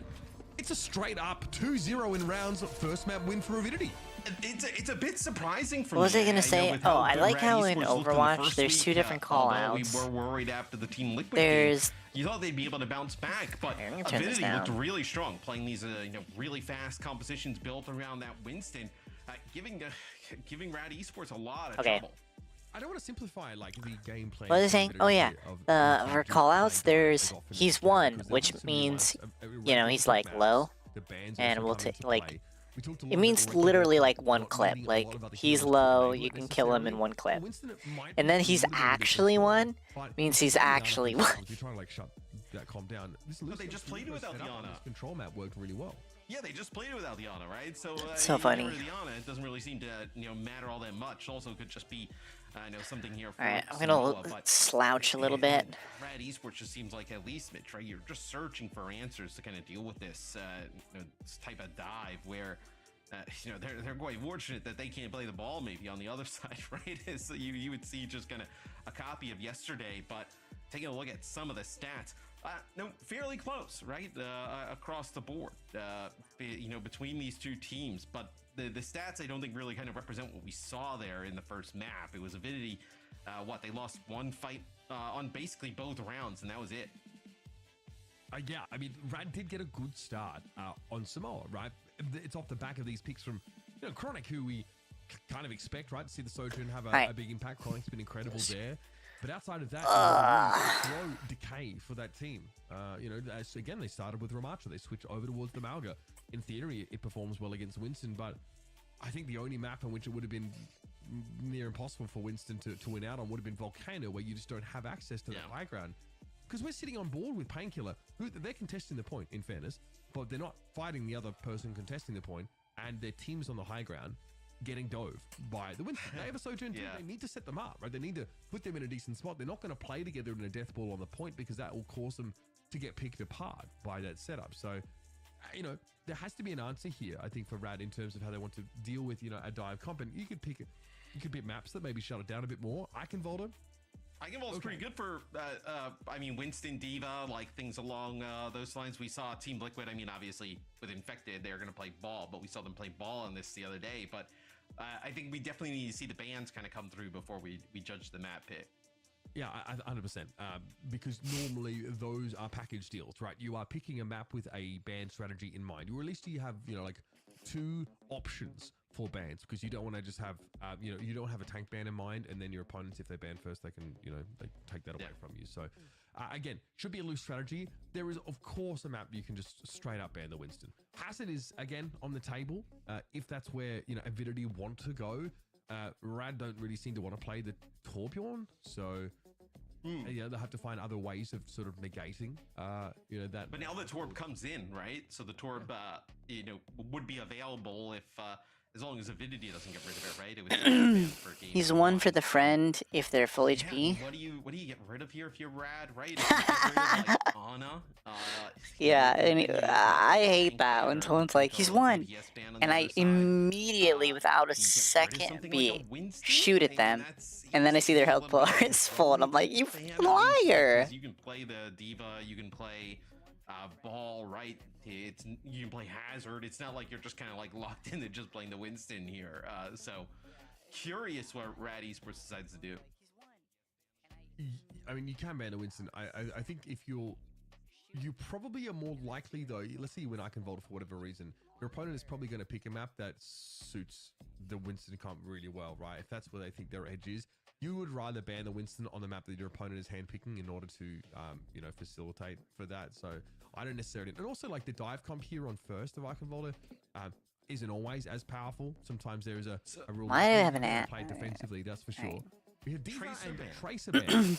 Eichenwalde, you haven't seen Eichenwalde yet. Tracer ban that comes in first here for Rad Esports. So maybe they feel like King has a distinct advantage, right? He played a little bit of Genji there. Maybe they feel like there's not a Genji expert on the opposite side of things. And for Avidity banning the Diva, right? That just takes away one of the dive options, right? So Avidity can put themselves in whether it be a Hazard, Winston, ball type of setup.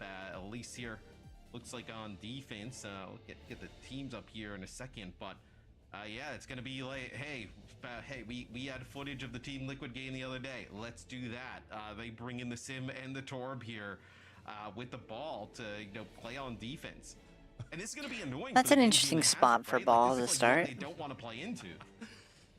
Yes, it's going to be very challenging. I think. Chronic presumably is and Diva and Tracer. Here. Someone who, you know, you obviously have to place your Torb turrets a bit more mindfully. Yeah, just around the corner there. So little life grippy back into the spawn. And oh, that was pretty smart. Torb here. So Torb Genji for Rad Esports in this Hazard Shell. Excuse me. Again, does this comp do anything to Wrecking Ball really? I'm not certain. Yeah, not a ton, right? You're basically all in here if you're at esports on making a play for like Scuffed. If you can make a play for like the Torb, right? Like just kind of like burst him down, but Torb is so difficult to burst down, right? Like you can get the extra health. The shotgun becomes really difficult to deal with. See if right now Rad Esports doing a nice job just gaining a ton of space, right? Ooh, and the Venture. Okay, the Venture, interesting. I'm curious. I feel like Avidity is going to lose the point pretty quick. Swings here that maybe they would have liked to have made a little cleaner, especially inside the hunting lodge there. Ooh, Lucio's dead. And Scuffed is someone who's going to have a target on their back. 100%. The longer these fights go, Mitch, it's terrible here for Rad Esports, right? I mean, they want these fights to go as fast as possible, and that's 2 kills there. But they need to go, right? The longer these fights go, Pella can start rolling around, you start to get the bios in the mix, the Sim can start to ramp up, right? This is not the type of fight they want. Let does actually end up getting scuffed here, but it looks like you're going to lose just about the rest of the squad. I mean, the damage is good, though. Pella has done very well, I think, in playing off Scuffed. Scuffed, when you're in that position as Ana, like, you know you're going to die soon. Like, you are not in a safe spot. You're forced out of the hunting lodge to play in the middle part of the map. It's good rotations. I mean, you have to do everything you can to position yourself to survive, but yeah, your lack of mobility makes these situations really difficult. Still, Rad aren't sure. I guess they want to push off the point here and take the fight, cut Zomba down, who was looking to reinforce. The minefield doesn't look like it's going to gain too much value, but this hunting lodge is very dangerous for Rad to pressure. There's a lot set up in there. Turrets, of course. There's so much going on. It's crazy. Soundberry comes down as Painkiller really needed that in a pinch. Rad Esports should have the job done again, but again, Scuffed is out in the open, so they really were going to be an easy pick-off. Those early kills really helped Rad Esports because they were actually able to push on up, use that Venture in some of the chokes, and just ignore the ball, even though Pella drops a minefield from behind. And they actually get a kill into Zomba coming off the spawn, so doing a nice job just trying to burn down the Sim, right? The Sim probably the weakest of the targets on the Avidity side. Painkiller there, actually in midair, got pile driven whilst in midair by Pella's ball. And again, like, they just dove into that heavily fortified position with the Sim turrets and the Torbjorn turret, and their floaty jump in air allowed them to get picked off. Nenwai's done pretty well here, teaming up with Pella. Lep got caught out, and this is a position again where you can just go up here, drop down on top, pressure the back line, and wait for, you know, someone like Nenwai to jump in and join you. What are you going to set up here? If you are Rad Esports, Painkiller trying to get into position, but you see not as easy on the Hazard as, like, let's say a Winston or a Diva accessing that high ground. Takes a little bit longer and a little bit slower to develop. Yeah, there's like 2 separate fights happening right now as Painkiller's trying to help King. They were getting dove by Pella. Molten Core here, kind of not really an issue for Avidity. They're too mobile, and they don't have a setup on the low ground. They're playing on top of the castle here. Chronic falls a little bit low despite them using that overload. And King's Tectonic Shot finding Scuffed means they must have gotten up in the castle, up on that high ground. I don't know what Avidity have there to shut them down right now. And Pella has overstayed a little bit. Still able to stay alive. I like that little a quick throw out of the cable to get a speed boost inside the castle. And that has a few ultimates used there by Rad Esports, but they actually ended up using the Nano onto Pella in that previous fight. 2 kills for Pella here, but the Nano on the Pella with a pile driver in that previous fight just landed right on top of Chronic, finished him off. I gotta go eat lunch. That allowed them to win it there, and now okay, sounds good, Grass. Enjoy eating your grass. Find 2 kills there, so pushes Rad Esports all the way back to the spawn. Yeah, King, I mean, the problem for Venture is that when you come out of your burrow, you will be shot up in the air, regardless of whether you charge it or not. So there's a vulnerability window for them that is pretty easily exploited. And if you're using it as an escape and get chased down, you'd like just end up being dangled in front of them for, 1.5 seconds at low health. You can also see the Diva ban come into play here a little bit, Mitch, because this is where Diva would be awesome, right? To be able to access high ground, but then also peel a little bit with the defense matrix for some of this damage coming in. Towards the back line. It's Painkiller finds Zumba again. They've been able to find Zumba a few times early on, but you start to see the Diva ban maybe coming into shape here. Yeah, and this comp doesn't do anything to Wrecking Ball. Again, we saw like them trying to throw some kunai in the direction of Pella, force them back. There is high ground control now for Rad Esports, but because they're not playing like a Ash Sojourn comp, it's not nearly as powerful a position as if they had real hit scan on their team to leverage that kind of range. This could be nasty, by the way. A Molten Core here if they're all grouped up on the high ground. It's just not necessary in the end for WUB. Avidity have this comp that can just pull up on you with no warning and burst you down. Oh, okay. That's considerate for both teams, but obviously Avidity getting the better of it. And now we're below a minute already here for Rad Esports. So Chronic going to go over and try and play Sombra here. That'll definitely have an impact on the ball, right? If you can get some of those hacks off Sombra, historically one of the better heroes against Wrecking Ball, is maybe just trying to bait Pella into a hack. I mean, Lep just got picked up but there. He's got sound barrier. Shot. Yeah. I don't know if he's on the high ground trying to harass. That's so dangerous to do that. Nenwai got a little bit too close, though, to the Eye of the Storm there for Rad. But they've got the Kiriko still to rely on. Both teams, of course, still with that lion's share of their healing in play. Now Avidity a little bit unsure whether they fight for the high ground or they sit up on the cart. They were definitely of 2 minds there. Zombie ends up being traded out for Lep. So no beat in this fight for Rad. I think if you're Avidity, you back up, right? No reason to kind of have a little bit of a junk fight continuing. You wait for some of these players to get off respawn. That's going to be a big sim wall here. Going to split up a lot of the damage. Yeah, King gets into the backline and is able to pop that tech shot down. Ooh, what a great Lucio beat. Nicely done by Nenwai. Sees an opportunity to take the otherwise very sticky Venture out of the game. And now Nenwai probably just goes to see what's happening up on the high ground. WUB is going to be Rad. Call thrown down, but they do need to touch this card. Left for Zomba again is the trade. Downpour is that nobody in particular is the entirety of they were so close for second. Not in front of him, so interesting positioning for that ultimate here, and this is quite a blowout as far as Eichenboulder is concerned. It's a stop in front of the gates. Yeah, I mean, it happens. Their offense was pretty good, right? On first point, they were able to get the objective rather quickly, but after we got past there, it was all Avidity, right? Being able to kind of control that high ground. Rad Esports trying to play the hazard into it, never was really able to get up there and win a clean fight and get the payload kind of moving through that castle area. It was pretty much Avidity in control the entire time, and really difficult for Rad Esports to even get like their supports through the choke, right? A few players can use some mobility to cross the gap, but I know you got the Lucio Kiri, they were pretty easy targets. It's not just Torbjorn, by the way, that benefited from a number of like these random sort of stealth buffs. Ball got them too. Ball really, God, if I'm thinking back, especially to the start of 5v5, like it was not a particularly popular pick at all. Now, of course, like being slanted in a more supportive direction because you can impart that sort of adaptive barrier shield to people within a radius of you, another access to play on the ball. And now, of course, it's just very, very getting sleepy in the Sojourn comps. Now here, it's just unkillable to the the solid comp of the day. Like either Lucio. I think I need a little nap. Lucio, what do you think? Juno, like they just don't do anything to them. Wrecking Ball now has really had this durability creep, I think, as a result of the popular backline choices, and Rad don't know how to deal with this either, frankly.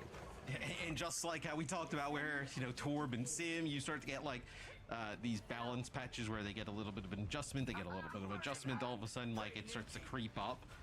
Ball feels like in the same way, right? They kind of like change the way the adaptive shield works, and that doesn't really make him like that impactful. There's some more changes that kind of come through, and then all of a sudden you give it a fair shot in scrims, and you're like, oh man, this hero is disgusting, and that is going to be scuffed taking on Z's right off the rip. So that is the hero you do not want to lose on the side of Rad Esports. No, but again, wow, they're capping so fast. A group like this from Matra Combat, you don't have anywhere to swift step to. Everybody's around you. You don't have anyone playing as like a loose end or in the periphery of the fight to give like an escape route. Doesn't it feel like though, like the ball comps specifically, like feast on comps like this, right? That are like Ramatra want to stick close. You know what I mean? Like you get these big pile drivers. Like I mean, generally, like these are the comps that ball actually performs like historically pretty well against. Well, Ziz, she came back to the fight, and she has now made a very swift exit once more. Yeah, I mean, because obviously you get more shielding, more players knocked up. It's just your impact is amplified the closer together your opponents want to play. That's why teams are playing the just the counter dive with Winston against this setup. If you wanted to play kind of like this style of play, right, with like a little bit of a more static-based comp, like, I mean, just play even just play Cassidy with it, like use the Vortex, the Mag Grenade, like try and just like delete the ball, right? But there's nothing to really stop or CC him as they actually knock Painkiller to the low ground. Actually, Painkiller ends up across up on the high ground there. Okay, well, not the worst place to be set up, really. Z's able to keep Chronic up. They are obviously trying to stand at a more mid-range position, and Pella's a little low to full commit onto any targets here. So the swift step forward from Scuff. They might Kitsune rush back in the direction of the cart here, but it's probably not enough avidity presence here right now. Chronic going down is massive, though. It's just King. So you maybe regroup and try and press some sort of advantage, but I like this from Rad. Get up on that cart. Tell the ball that he has to fight out in the sun where everyone can see him. They're going to have players coming off the spawn, though. They're going to be, like, really split here. That's going to be using the Molten Core. Ram is definitely a better choice than playing incoming players. You see, there's going to be fights from Hazard. That was not a good idea. This is not exactly where Rad Esports wanted to play, Mitch. I mean, they get booped to the low ground by Pella. Pella just, like, rolling up to the high ground constantly. First time it's Painkiller, next time it's Chronic. Just knocking them down from the top of the castle. Yeah, they kind of get pushed into a spawn camp. No way. Right there, right? There's no real protection for Z's, right? You know, she gets rolled over by the ball, and then the Sojourn comes to put a few shots. The ball just rolls right back. Not scared of that whatsoever. Yeah, it's not good. There's no way to knock the ball off course, to slow them down, to stun them. Or maybe go Reaper? Is that something they could do? No, honestly, none of that. You are really just hoping you can ignore them. Good boop. The boop is obviously something you can work with. Knocking the ball off course, that was obviously an example of shutting down that power drive. Here's an overclock for Chronic, and that is a great sim wall. The card is getting away from Rad Esports right now, and they're in the worst possible place. Well, they're on the high ground, sure, but they can't really shoot through that wall. Wub drops down now and punishes people that want to play up close. So you're down if you do, and if you don't, if you're Rad Esports. Annihilation here, though. Wub gets devoured by the Maelstrom. And that Ramatra ultimate, busted as it is, might be enough here to give Rad an edge in this fight. But King, barely alive, hanging on. Avidity just die on card and say, we'll be back for more. That time they finally dealt with Pella, right? And you see the Annihilation just... They have 2.5 minutes. Yeah, even Wub using some... just the Molten Core and then being able to stay alive, just trying to almost... Is he swapping? The Ramatra down. No, the Painkiller with that Ramatra plus sound barrier. He did swap. Pella does have this minefield. Who's going to drop it? Oh, it gets a wide spread there. Like, connects on some of the high ground and down by the payload. That's it. It's time for a base mirror. Painkiller has switched over to the Wrecking Ball. Just as Pella tries to set up a gainful minefield on the high ground that is avoided for the most part. I want to see the Painkiller attackers here. Oh, Painkiller's almost dead. Normally, folks, you either are a no-life ball player or you are not good at ball.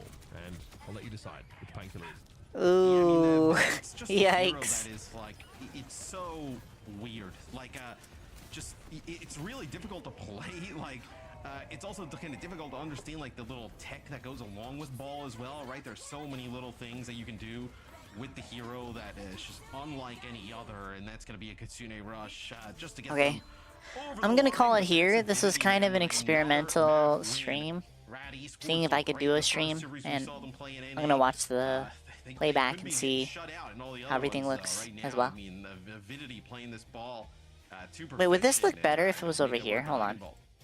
I mean, it doesn't even necessarily have to be picture perfect, right? We talked a little bit about like, you know, the start of the game. What does this look like now? These like big rolls into like this enclosed spaces, even like miss some of those, which is very easy to do on ball. It's a very technical hero, but there's nothing like we talked about really for Rad that helps them like shut the ball down. And what they're trying to do is hope that their game plan can be executed quicker. Yeah, it doesn't really change anything. The ball is trying to do, but ultimately, like Eichenwald is a big map. The fights break down all the time. All right. You have a very regimented composition. Good. Right. You will invariably drift Try. apart in some of these more hectic fights.